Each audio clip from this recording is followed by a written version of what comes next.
This morning we have a particularly exciting part of our program, and that is the Hall of Fame inductions. A couple of years ago, the Board of Directors got together, and we noticed that in the last 30 to 40 years in our industry, there's been a huge transition. When I joined the industry back in the 70s, to be honest with you, we were an instrument control industry. We controlled, we measured, we controlled. That's what we did. And then the digital computer was introduced, and when the digital computer was introduced, we kind of shifted our focus from measurement and control to what I call automation or automation platform. All of a sudden the discussion was Ethernet, embedded relational databases, field buses. We weren't talking about measurement and control anymore. And when we looked around industry as a board, we felt there was a lot of people in our industry getting recognitions for automation, for the platform part of what we do, and yet the value doesn't come from the platform. The value our clients receive comes from measurement and control, from improving the functionality in the plants to drive profitability. And by the way, there's no group in industry that drives more profitability for the companies, for the industrial companies, than us. I'll guarantee it. Sometimes we don't measure it, sometimes we don't pay attention to it, but we are the most important group in terms of business improvement in industry. So, we decided that we wanted to recognize some leaders in industry that drive value for our clients. Some leaders in industry who have had a life of driving value, that have a whole body of work moving forward. And we started that just last year. So we really wanted to focus on key people and honor them as members of the MCAA Hall of Fame. And we believe it's a very big honor. We look hard at it. By the way, I challenge you, everybody in this room, think about who should be nominated today. Nominate people that you think are deserving to the Hall of Fame. Because we really want to set these people apart, and by setting them apart, set MCAA apart. Last year was our inaugural introduction or induction into the Hall of Fame. We inducted 3 really deserving people. This year we'll induct 3 more really deserving people. Last year we inducted Gordon Arnold, the Sierra Monitor. And Gordon, are you here? Gordon, will you stand up and be recognized for us, please? Gordon is here.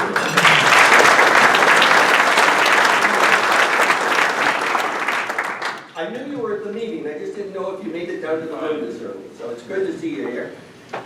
We also inducted Wade Matter of Schneider Electric, who is a pioneer in all kinds of flow measurement capability. And Dick Morley. Dick, I'm not even sure how you classify. He ran Bedford Associates for years. He was an MIT Gold Key. He founded Modicon. He founded Andover Controls. I mean, Dick is Dick. And 3 very deserving people. And it's really an honor for MCAA to have such a good group to put forward as our Hall of Fame.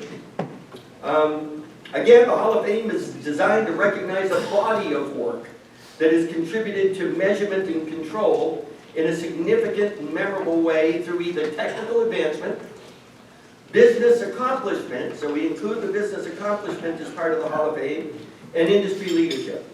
And it's interesting because all of the folks that we've inducted and will be inducting today probably are spread across all 3 of those domains. So it's really nice. In our industry, it's kind of hard just to be an administrator without being a technical leader at the same time. And that's kind of what makes our industry unique and fun. So we have 3 inductees.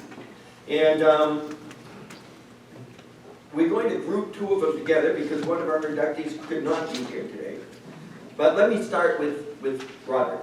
Our first honoree this year is Robert Dean, co-founder of Fluid Components International. Raised in Massachusetts, that's a good thing, Bob Dean developed an early interest in science. He worked for the Massachusetts Department of Entomology and plant quarantine in efforts to control the gypsy moth population.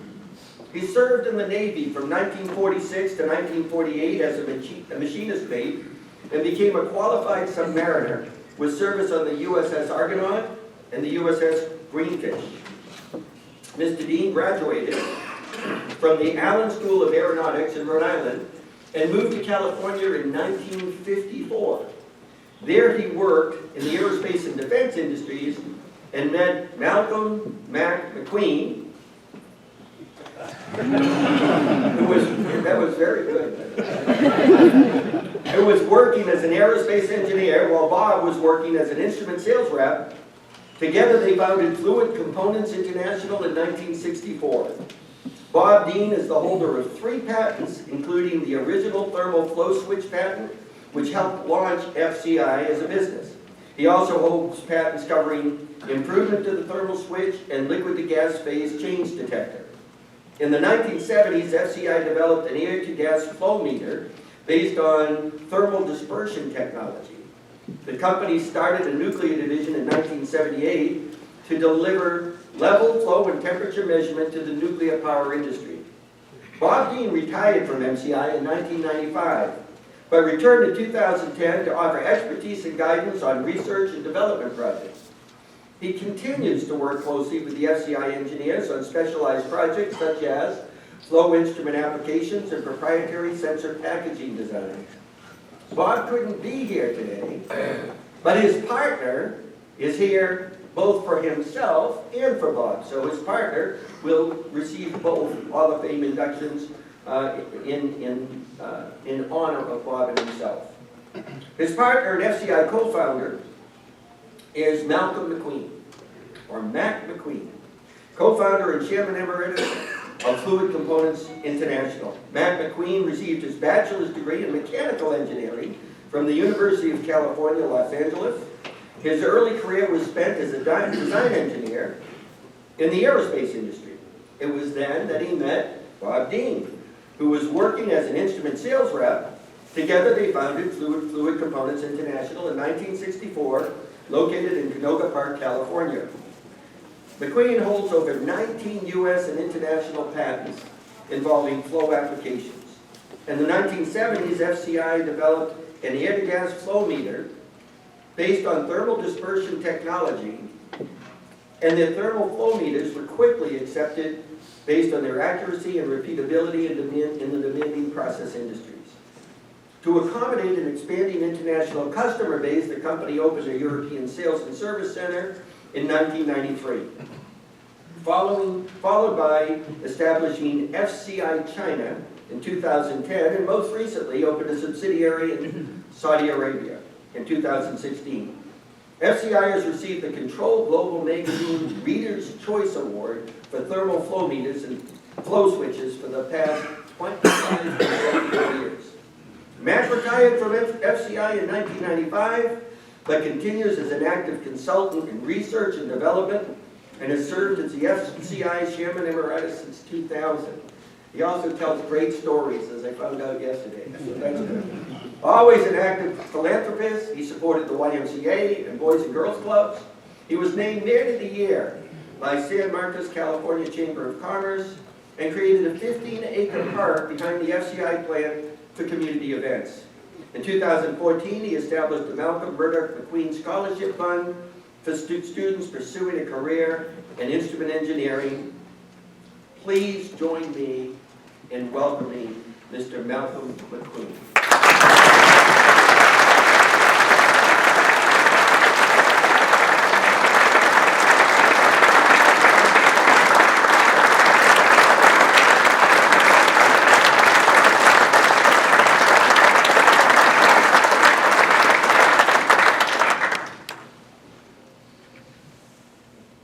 Good morning, ladies and gentlemen, and members of the NCAA Association, and those of you who are going to be conscripted today. I humbly thank NCAA for this award and gratefully accept the honor in behalf of my partner Bob Dean, and myself, and the FCI family, which is really the organization that made this all possible.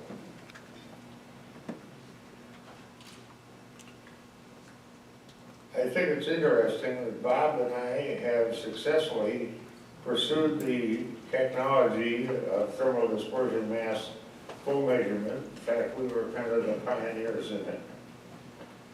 But it was really the confluence of a solid technology in our partnership that has made FCI a successful organization for the 53 years we've been in business. It is further interesting that our children, Dan McQueen, Stan, have smoothly managed to infiltrate the business, taken over the ownership and management of the company, and that has been an ongoing thing for 20 years, and now the third generation is beginning to show a lot of interest in the company. So we expect that we will continue to be a family-owned operation for the foreseeable future. Thermal dispersion mass flow measurement seems seductively simple, and yet it is beguilingly complex. And I can't tell you the number of people who've tried to copy our technology and didn't even begin to know where the problems were.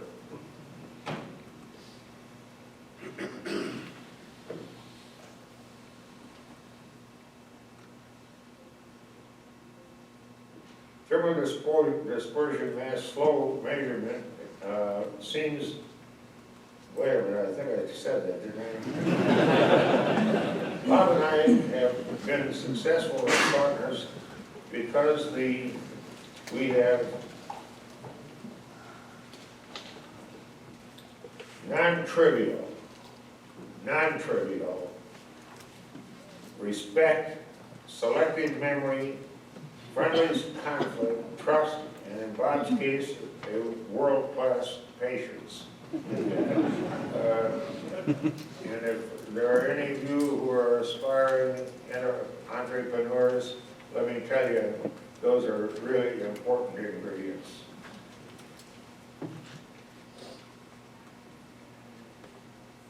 FCI was started rather frugally with a capital of $50 from each of our members, our partners. That's pretty glorious. And lots of sweat equity.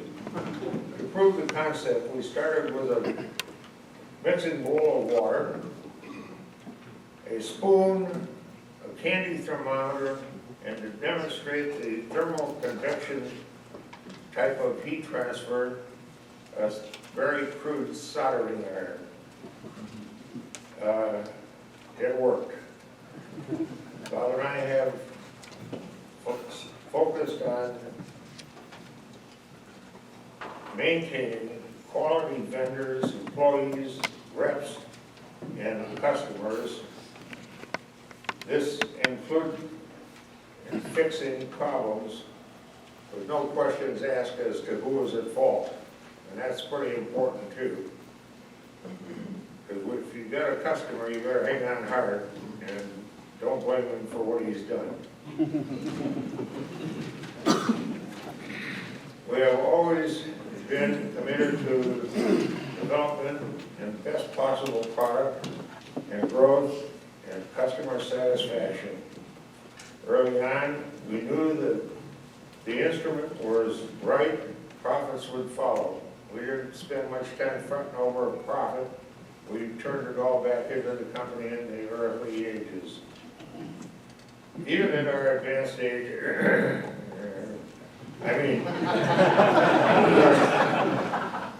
long experience. Bob and I have been collaborating on process measurement and challenges because we both remain fascinated and fixed on thermal dispersion technology. Thank you again, NCAA, for your generous recognition of Bob Bean and myself and employees of the FCI. Their hospitality has been very great, and we've been kindly treated ever since we got here. So I'm telling you, you better join MCAA when you leave here today.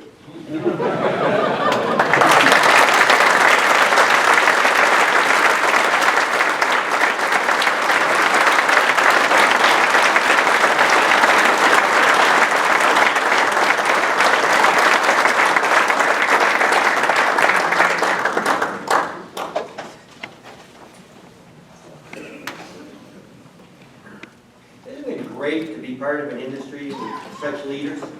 I mean, when you look back on the history of our industry, it's fantastic. And yet, most of us lived through the history of this industry. It's a wonderful place to be. I did notice that one of you graduated from college when I was 2 years old. That's amazing. They must have been like 4. Our final award is actually awarded posthumously to Judy Stevens. Judy Stevens was the chairman of the board of Magnetrol International. Born in 1937 to fourth-generation Naperville, Illinois parents, Judy Stevens spent her formative years in what was then a small town west of Chicago, where her father's business acumen rubbed off, and Judy gained the forward thinking that would play a role to support not only the community, but the business that remained close at heart for more than 40 years. But her start was quite a different picture. A family rule of you must play the piano led to actually a brilliant musical career, including the clarinet, cello, chorus, band, and orchestra. She sang for 2 years with the Robert Shaw Choral and performed with the Chicago Lyric Opera. Pretty amazing achievements, yes. But this was not the life direction Judy Stevenson took. In 1964, she joined the Magnetrol, then Schwab Engineering Company, as a part-time bookkeeper. In her first year of employment, she rose to accounting supervisor, then to accounting manager a year later. In 1967, she was elected treasurer and administrative vice president. She became president of the company in 1975, and in 1978, 14 years after beginning as a part-time clerical position, Judy bought the company. Under her leadership, Magnetrol has prospered due to an aggressive commitment to research and development, new products, new technologies, training, and progressive and creative thinking. Today, Magnetrol is a multi-million-dollar company with over 300 associates worldwide and offices around the world. The company also attributes its success to its people-oriented culture and strong emphasis on family, a reflection of Judy's own beliefs. Her ability to remember the names of employees as well as their children always made them feel that they made a difference. Judy established and endowed 11 college scholarships, 6 of which are awarded annually to children of Magnetrol associates. She supported numerous local community programs and charities. She received many awards and recognitions for local business achievement, especially focused on women-owned businesses, including being recognized as one of the top 500 women-owned businesses in the country in 1998. Judy passed away at the age of 72 in 2010, but I ask you to please welcome Craig Carroll, who will accept the award on behalf of the Stevenson family and Magnetrol International. Craig?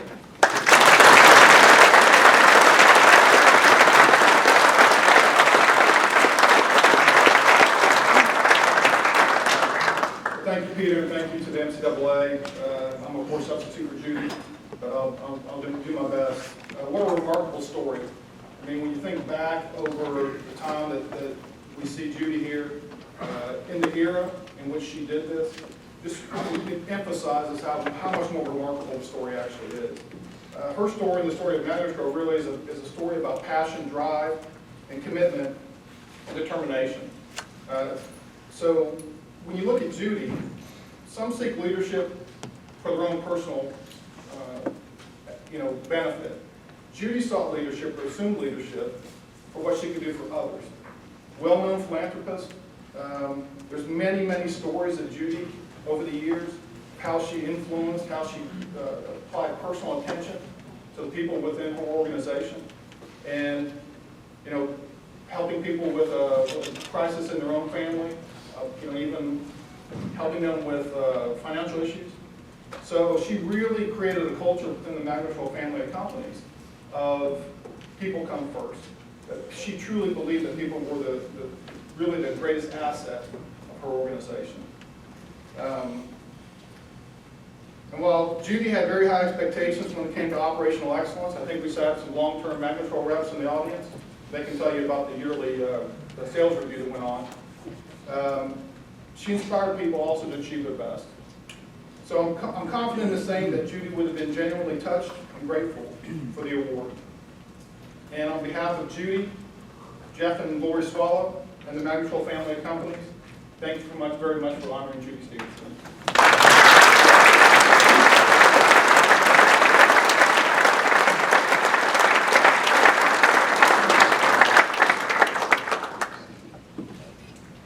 Okay, as we're leaving the podium here, I would like to introduce Robin Tucker, Editor-in-Chief of Flow Control Magazine, to present a few awards of your own.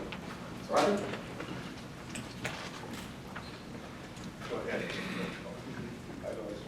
Good morning.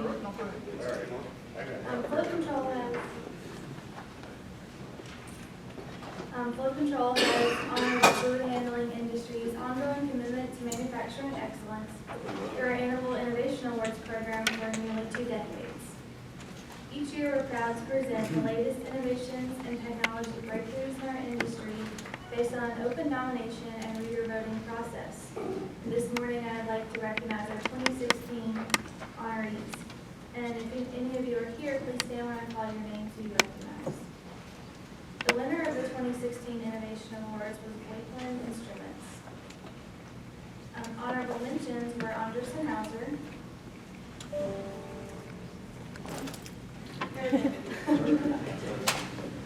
Sierra Instruments, and Siemens Process Instrumentation. Bye-bye. Congratulations.